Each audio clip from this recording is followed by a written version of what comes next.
ഫേസ്ബുക്കിൽ വൈറലായിക്കൊണ്ടിരിക്കുന്ന ഒരു പോസ്റ്റ് ഉണ്ട്. ഏതൊരു വ്യക്തിയും വായിച്ചിരിക്കേണ്ടത് തന്നെയാണത്.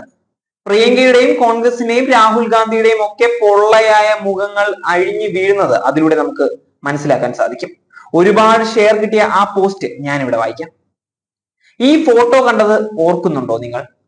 രാഹുൽ ഗാന്ധിയും പ്രിയങ്ക ഗാന്ധിയും കേരളത്തിൽ വന്നാൽ ഏതെങ്കിലും ബേക്കറിയിൽ ഓടിക്കയറി വടയോ പപ്സോ എടുത്ത് കഴിച്ച് അടുത്ത മിനിറ്റിൽ തങ്ങളുടെ ഫേസ്ബുക്ക്, എക്സ് അടക്കമുള്ള എല്ലാ സോഷ്യൽ മീഡിയ പ്ലാറ്റ്ഫോമുകളിലും കോൺഗ്രസിന്റെ എല്ലാ ഔദ്യോഗിക പ്ലാറ്റ്ഫോമുകളിലും നിമിഷ നേരം കൊണ്ട് പോസ്റ്റ് ചെയ്ത് വൈറലാക്കുന്നതാണ് പതിവ്.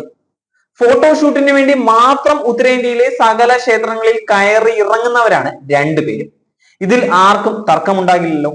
എന്നാൽ ഇതേ പ്രിയങ്ക മാർച്ച് 29-ന് മലപ്പുറം ജില്ലയിൽ പാണക്കാട് തറവാട്ടിൽ തങ്ങളുടെ ക്ഷണം സ്വീകരിച്ച് നോമ്പ് തുറക്ക് വന്നിരിക്കുന്നത് ലീഗുകാർ പ്രചരിപ്പിച്ച് നാം എല്ലാവരും കണ്ടതാണ്. എന്നാൽ പ്രിയങ്ക ഗാന്ധി പാണക്കാട് വന്ന് നോമ്പ് തുറ സൽക്കാരത്തിൽ പങ്കെടുത്തതിന്റെ ഫോട്ടോയോ വീഡിയോയോ അവരുടെ സോഷ്യൽ മീഡിയ പ്ലാറ്റ്ഫോമുകളിൽ എവിടെയെങ്കിലുമോ കോൺഗ്രസിന്റെ ഔദ്യോഗിക പേജുകളിലോ ഇതുവരെ പോസ്റ്റ് ചെയ്തിട്ടില്ല. എന്നാൽ കുഞ്ഞാപ്പയടക്കമുള്ള ലീഗ് നേതാക്കൾ നല്ല BGM എല്ലാം ഇട്ട് പ്രിയങ്ക പാണക്കാട് വരുന്നതും ഈന്തപ്പഴം തൊട്ടു നുണയുന്നതടക്കം വന്നു പോകുന്നത് വരെയുള്ള വീഡിയോയും റീൽസും എല്ലാം ഇട്ടിട്ടുണ്ട്.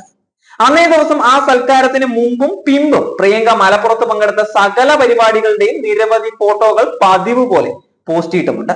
എന്നാൽ അതിനും 2 ദിവസം മുമ്പ് പുൽപ്പള്ളി ക്ഷേത്രത്തിൽ ദർശനം നടത്തിയതിന്റെ വിവിധ പോസ്റ്റിലുള്ള 7-8 ഫോട്ടോകൾ പോസ്റ്റാൻ മറന്നിട്ടുമില്ല. സകല ബേക്കറികളിലും കയറി ഇറങ്ങി സെറ്റിട്ട് ഫോട്ടോഷൂട്ട് നടത്തി പ്രചരിപ്പിക്കുന്ന ആങ്ങളെയും പെങ്ങളും എന്തോ പാണക്കാട് പോലെ രാജ്യത്ത് തന്നെ ഏറ്റവും പ്രധാനപ്പെട്ട സാമുദായിക നേതാവിന്റെ വീട്ടിൽ വന്ന് മുസ്ലിം സമുദായത്തിന്റെ ഏറെ പ്രാധാന്യമുള്ള ചടങ്ങുകളിൽ ഒന്നായ റംസാൻ സൽക്കാരത്തിൽ പങ്കെടുത്തത് മാത്രം പങ്കുവെക്കാതിരുന്നു എന്ന് നിങ്ങൾ ആരെങ്കിലും കൗതുകത്തിനെങ്കിലും ചിന്തിച്ചിട്ടുണ്ടോ? ചിന്തിക്കണം.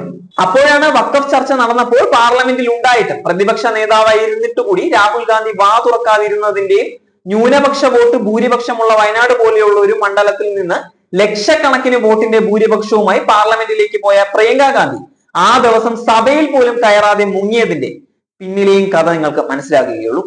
ഇവന്മാരെ രണ്ടുപേരെയും വെച്ചാണ് പോലും നാം ഹിന്ദുത്വ പൊളിറ്റിക്സിനെതിരെ ന്യൂനപക്ഷ സംരക്ഷണത്തിന് യുദ്ധം നയിക്കേണ്ടത്.